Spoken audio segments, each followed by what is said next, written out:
ఆ మంత్రులను పంపించేనా కానీ కనీసం ఆ మాటలైనా చెప్పించలేకపోయాడు. ఇది ఈరోజు రాష్ట్రంలో జరుగుతూ ఉన్న పరిస్థితి.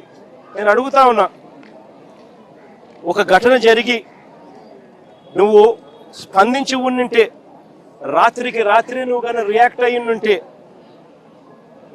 కనీసం 5-6 మంది కనీసం బతుకుంటారు అని చెప్పి తెలిసి ఉన్నా కూడా ఆశ్చర్యం కలిగించే విషయంగా ఇక్కడ నుంచి కేవలం 10 కిలోమీటర్ ఇక్కడ నుంచి 10 మైళ్ళ దూరంలోనే ఘటన జరిగింది అన్న సంగతి తేటతెల్లంగా తెలుస్తా ఉన్నా కూడా అందరూ ఇక్కడే ఉన్న సమాచారం పూర్తిగా తెలిసి ఉన్న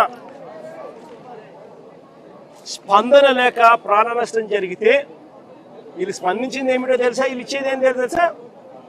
ముస్టేషనెట్టు ఎక్స్గ్రేషియా కింద 10 లక్షల రూపాయలు 5 లక్షల రూపాయలు మేము ఇచ్చినాము అని చెప్పి సంకలు గుద్దుకుంటా ఉన్నారు.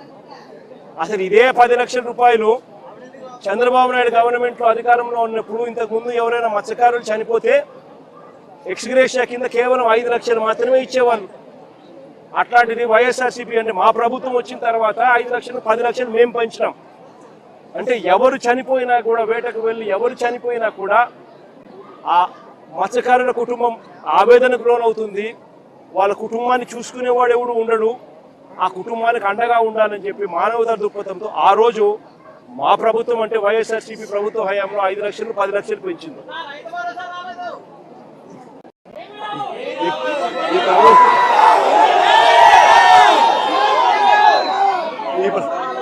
ఈ ప్రభుత్వంలో ఏమీ రాదు, అది పక్కన పెడితే ఆ 10 లక్షలు ఏదైతే అప్పట్లో గత ప్రభుత్వంలో మేము అనౌన్స్ మేము ఏదైతే ఇంప్లిమెంట్ చేసినామో, మామూలుగా ఏ తప్పు జరగకపోయినా కూడా, ప్రభుత్వం ఏ తప్పు చేయకపోయినా కూడా నార్మల్ సర్కమ్స్టాన్సెస్ లో ఏదైనా దుర్ఘటన జరిగితే ఆ 10 లక్షల రూపాయలు ఇచ్చే పరిస్థితి.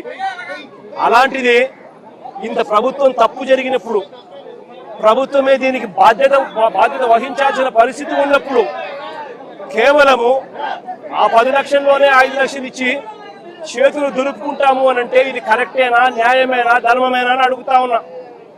మరొకసారి ఈ ప్రభుత్వం ఇలాంటి తప్పులు ఎవరు చేయకుండా ఉండాలి అని అంటే కలెక్టర్లు కానీ పోలీస్ డిపార్ట్మెంట్ కానీ ఒక కంప్లైంట్ కానీ చేతికి వస్తే మనుషులు చనిపోతా ఉన్నారు, వెంటనే ఆదుకోవాలి అని చెప్పి ఎవరైనా కంప్లైంట్ చేస్తే స్పందించే తీరును మెరుగుపరచాలి అని అంటే ప్రభుత్వం అన్నది ఒక షాక్ తగిలితే తప్పనిచ్చి, ఆ అధికారులకు ఒక షాక్ తగిలితే తప్పనిచ్చి స్పందన అనేది రాదు. కాబట్టి ఖచ్చితంగా చెప్తా ఉన్నాం, ఈ చనిపోయిన 6 కుటుంబాలకు ప్రతి కుటుంబానికి ₹1 కోటి కాంపెన్సేషన్ ఖచ్చితంగా.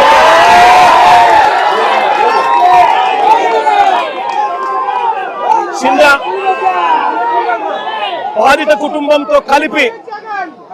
కుటుంబంతో కలిపి 7 మందికి ఖచ్చితంగా ₹1 కోటి ప్రతి ఒక్కరికి ఇచ్చే కార్యక్రమం జరగాల. ఇదే కాదు ఖచ్చితంగా బోటు కూడా, కొత్త బోటు కూడా, వీళ్ళు ఏదైతే బోటు పోగొట్టుకున్నారో కొత్త బోటు కూడా తీపిచ్చాల. కనీసం ఈ మాదిరిగా ప్రభుత్వం అన్నది షాక్ తగిలితే తప్పనిచ్చి కనీసం రేపు పొద్దున అధికారులు అనే వాళ్ళు ఎవరైనా కూడా ఏదైనా కంప్లైంట్ వస్తే ఇంత సివియర్ గా రామిఫికేషన్స్ ఉంటాయి, ఇంత సివియర్ గా పెనాల్టీస్ ఉంటాయి. కాబట్టి ఖచ్చితంగా ప్రభుత్వం తప్పిదం అనేది ఉండకూడదు అని జాగ్రత్తలు పడతారు. ఎవరైనా కూడా కంప్లైంట్ ఇస్తే వెంటనే పరిగెత్తి వాళ్ళకి సహాయం చేసే కార్యక్రమం జరుగుతుంది. ప్రభుత్వం అన్నది రోల్ మోడల్ గా ఉండాలి. ప్రభుత్వం అన్నది తప్పు చేసే ప్రభుత్వంగా ఉండకూడదు. కాబట్టి ఇలాంటి ఖచ్చితమైన కాంపెన్సేషన్స్ ఖచ్చితంగా ఇవ్వాలని ఈ రాష్ట్ర ప్రభుత్వాన్ని గట్టిగా డిమాండ్ చేస్తా ఉన్నా. నేను ఇంకొకటి కూడా చెప్తా ఉన్నా, ఈ ప్రభుత్వం కనీసం వీళ్ళని చూడడానికి ఇంటికి కూడా రాలా. కనీసం ఆ మేరకు కూడా మానవత్వం కూడా లేని ఈ ప్రభుత్వం. నేను ఇలా ఈ కుటుంబ సభ్యులకు అందరికీ కూడా ఒకటే చెప్తా ఉన్నా, ఈ చెల్లికి చెప్తా ఉన్నాను, ఈ తల్లికి చెప్తా ఉన్నాను, చిన్నకు చెప్తా ఉన్నాను, ఈ ప్రభుత్వము స్పందించకపోయినా కూడా ఎవరు భయపడాకండి, బాధపడాకండి. కళ్ళు మూసుకొని కళ్ళు తెరిచేసరికి 3 ఏళ్ళు అయిపోతాయి. ఆ తర్వాత మన ప్రభుత్వం వస్తుంది. మన ప్రభుత్వం వచ్చిన 1 నెలలోపే ఈ ప్రభుత్వం ఇవ్వకపోయినా జగనన్న ప్రభుత్వం ఈ కుటుంబాలకు తోడుగా ఉండి నెలలోకి మేము